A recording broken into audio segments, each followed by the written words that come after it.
Hello, everybody. How's everyone doing? It is I, Sly, and today we are back on the Foundry reviews with John and Ken for another lovely episode of Agatha All Along, the third episode through many miles of tricks and trials. How you guys doing? Hey. Doing all right, man. I'm ready to get into this one. It's picking up, and I'm liking where this is going so far. I'm very satisfied with this one. This was the best episode to date yet, and this redeemed a little bit of faith in Marvel shows actually for me. I know, seriously. Like, it's actually like a good overarching story. Characters have shit going on. They all have different motives. We're getting like some actual like, I don't know. Like, I feel like I want to understand more about these characters. Like, they're not just like there to move the plot along. You're They're, actually like, curious, right? yeah, exactly. I So feel like, that. I'm into it. I'm into it. 100%. Yeah, John, what are your thoughts? it's a really good sign. I'm really happy that we started episode 1, which we were all like, man, then 2 getting better and 3 getting better. It's like that's a really good sign that they're progressively like getting better.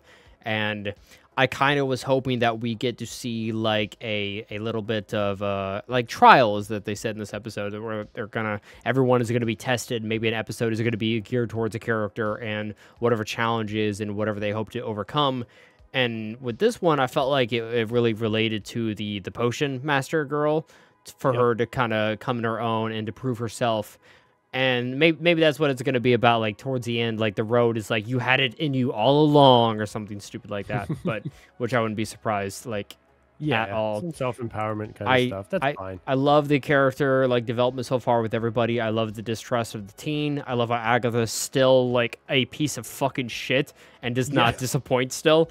Like refuses to drink the wine, refuses to save Sharon, still calls her Miss Hart, just like heartless, like just Doesn't even know her and name. cold. Yeah, she doesn't like does not give a fuck. Doesn't care. So I really like that Balls. consistency. I like how the first time in anything like superhero media recently, they have a baddie and they let them stay a baddie whenever it comes to their solo origin story or something like that, you know? Like instead of trying to make you fucking humanize and feel empathy and stuff like that for them.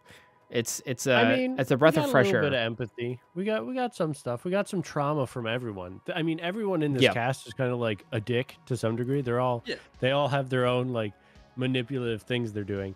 But we got a little bit of a sight into their backstories a little bit with some trauma and stuff from their past. Some really interesting stuff too. Like just like a peek of like some of these characters, like the older one.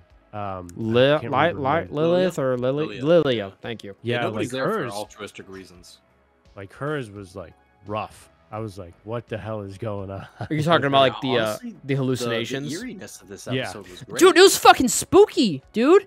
When they were like, I was like, this is actually kind of spooky. Like, this is like the most horror I've ever seen that Marvel has done.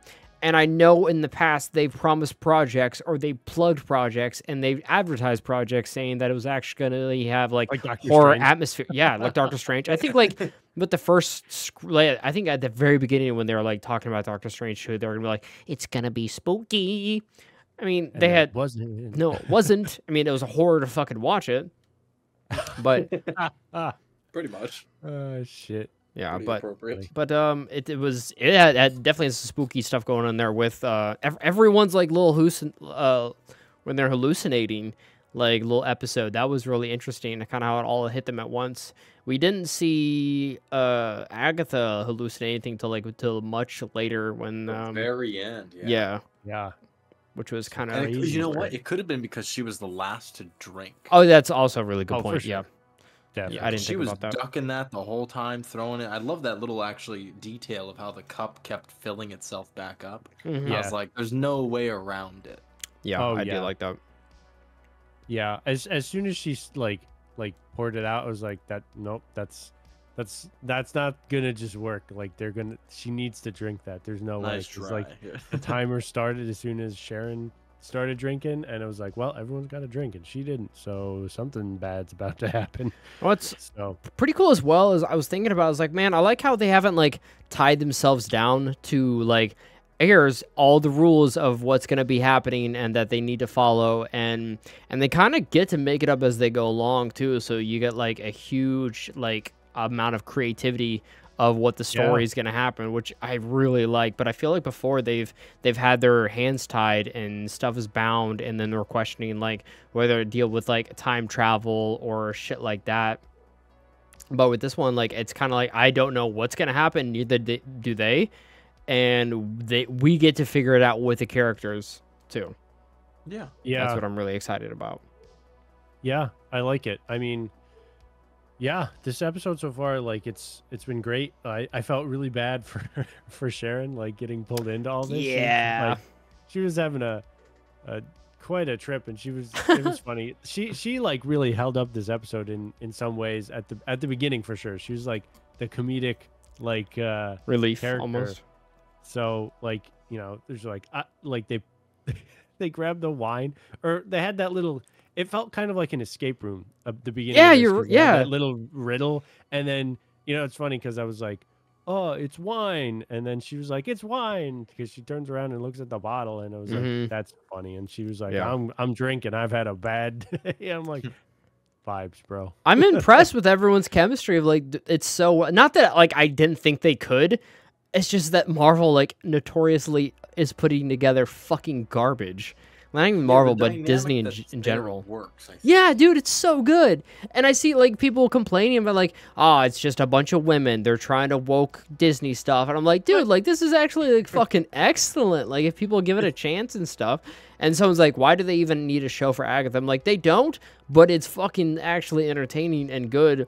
And I had an underlying like kind of craving to try to understand the spooky side a little bit more, talk about like the dark hole, because I think that stuff is really interesting, whether it be like some sorcerer stuff or even like the witchcraft.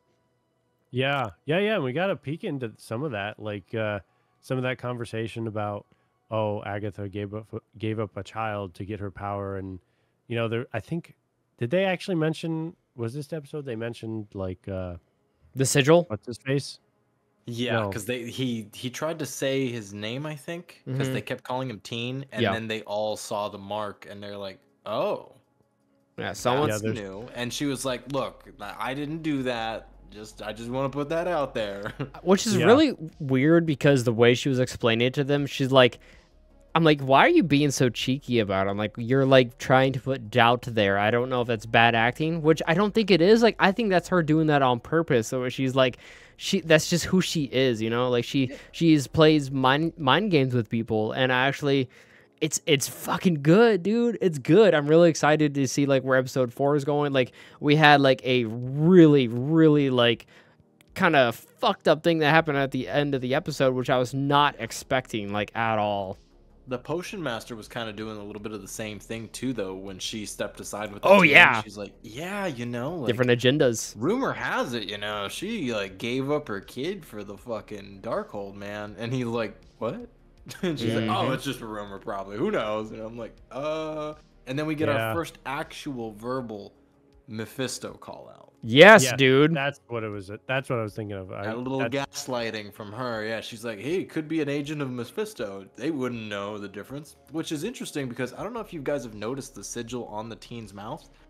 It is in the shape of an M. It looks like a cursive M.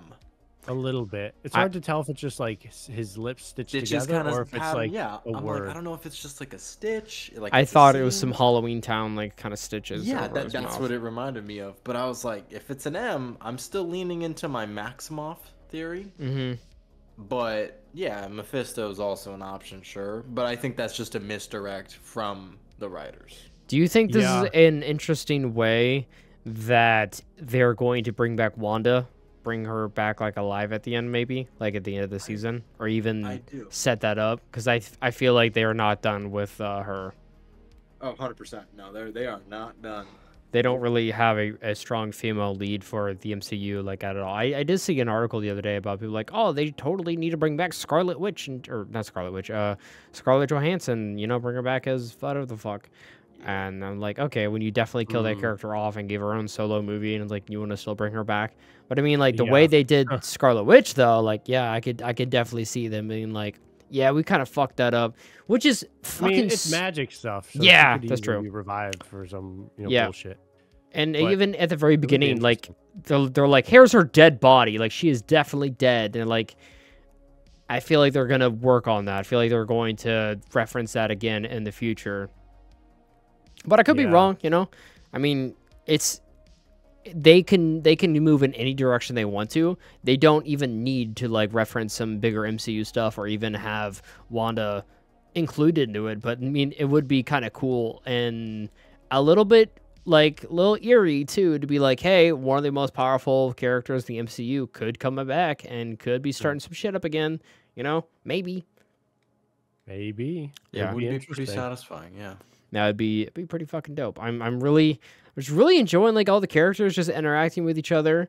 I'm really curious what Lila's like little story is about her family, like in Italy. I think the subtitle said she was speaking Sicilian. Yeah, she was definitely speaking Italian. Yeah. And it looked like some kind of zombie type of stuff there, and I was like, huh. And I don't know if I saw something on social media, but one of the characters, I really agree with it, looked a lot like just Death, like the character Death. Like if you read like comics from like Deadpool and stuff, Lady like Death? Yeah, Lady Death. Thank you. She did. Whenever there was a little girl and there was like a woman behind her. Yeah. And the woman behind her kind of had like the Delis Moites kind of like a face painted on almost. 100%. That's what it reminded me a lot of. Holy shit, that would be insane. Yeah. Introduce that character right there. Yeah. That'd be kind of crazy. I'm curious too about like the potion master, like that guy that was drowning her. Yeah, dude. You're fucking right. Mentor. That one went crazy because I was like, is this like some animator, like some reanimator shit? She's the oldest person in the group, because the oldest person in the group is Agatha, and the second oldest is the potion master. She's super old, and that's why the whole Unbound thing. Lilia's third oldest, and then it's the Blood Witch, which I don't think we're getting enough stuff from her yet. I really hope the next episode flushes her out. I agree. Flushes her character out a little bit more, because the mom thing was it's very vague so far. I agree. I feel like it's not a strong motivator like the other ones, you know? Yeah. Like she's just chasing that like I want answers, and it's like, okay, well, like what, there's got to be more to that. There's got to be a little bit more. Yeah, I'm not satisfied with it just being like she's got mommy trauma. She made her get her tattoo when she was underage. Like there's got to be a little bit more to that. Not to be dismissive or anything like that, but like it's got to be.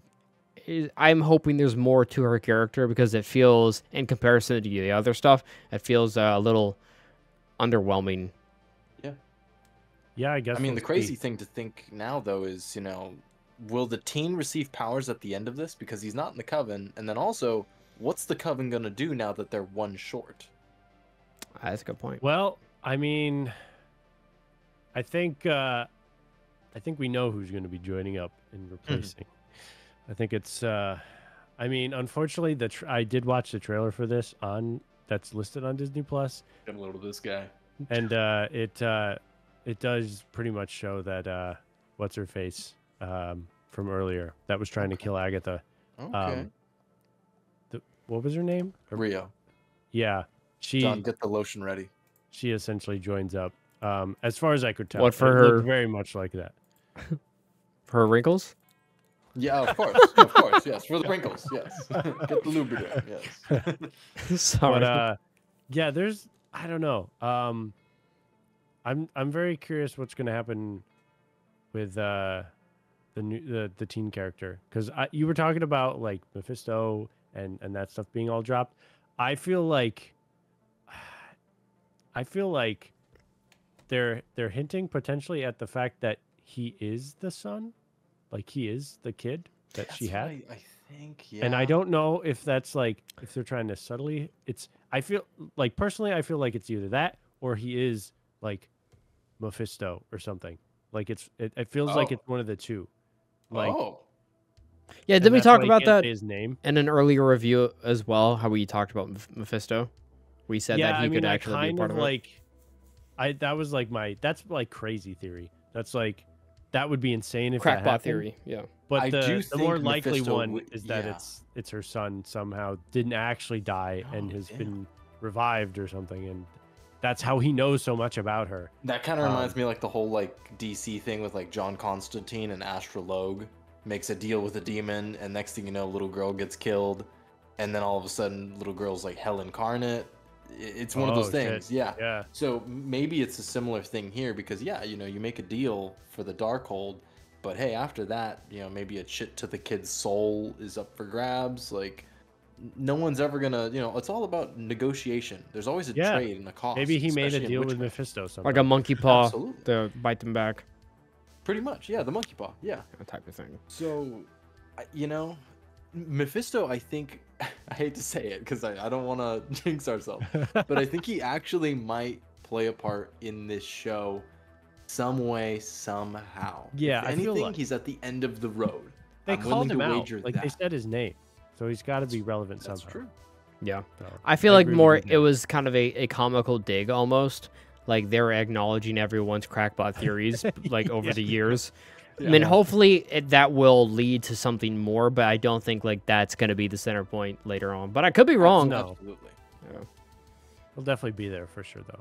No. Yeah, you're right about that. It shouldn't. I don't think it should be either the center pot because, you know, I like how the episode is dissecting each of their issues, and I think that's going to be the theme. It kind of reminds me of actually WandaVision, how each episode is like a period. In this case, every episode is like another glimpse into what they're going through and like what their motivations is or like their trauma. Exactly. And I like that because it's a different environment for each trial too. I loved how like their clothes changed for this one. Yeah, like, super that was bougie dope. And yacht club. I kind of want to see it like go to the opposite side of the spectrum now, especially because the door was an oven, right? Yeah. So I don't know if that'll segue into the next place they go or it just starts anew. I don't know. Yeah, it looks like they were back on the road, but they might like I think when they move to the next stage area, I think like it will be like a character's like based off of their either aesthetic or something like that because I obviously like that house, that little realist like the very posh house was like supposed to be based off of the potion maker and her clients. Yeah, exactly. I mean, I feel like that. I could be wrong though, because no, I think you're on the money, especially because like with the hair comment, she's like, "This is exactly like one of my clients," and all of her products were in that place. Yeah, that's an excellent point. Yeah.